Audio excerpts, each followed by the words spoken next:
Hello everyone, I am Wang Weiguang, who was abandoned on Everest.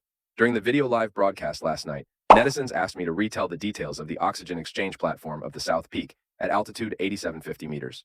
At that time, Shera changed an oxygen cylinder for me. After reviewing the situation at the Camp 4 and thinking about it for more than half a year, the reason is still that the valve is not tightened and leaking because the oxygen cylinder only lasted for 2 hours. Normally, a bottle of oxygen can be used for 8 to 10 hours. That is to say, after I changed an oxygen cylinder from the oxygen exchange platform of the South Peak, I went up to the summit of Everest to take photos and videos for half an hour, and then went down to the oxygen exchange platform of the South Peak. The bottle of oxygen had been depleted. I have a major doubt. Shera has been walking in front of me. When he went up, he waved his hand at me and told me not to go up.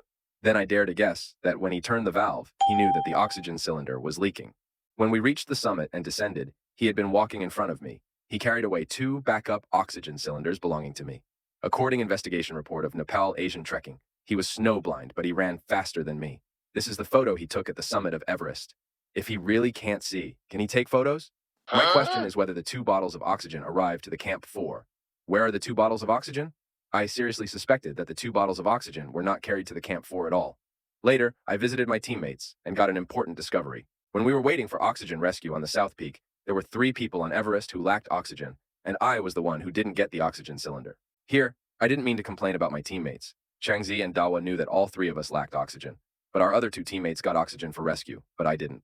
At the first anchor point of the balcony at 8,400 meters, when Shera came to pick me up, he sucked in oxygen himself and didn't bring me an oxygen cylinder. Why? I'm only talking about oxygen today. This is the 6th discussions on oxygen. Thank you for your continued attention.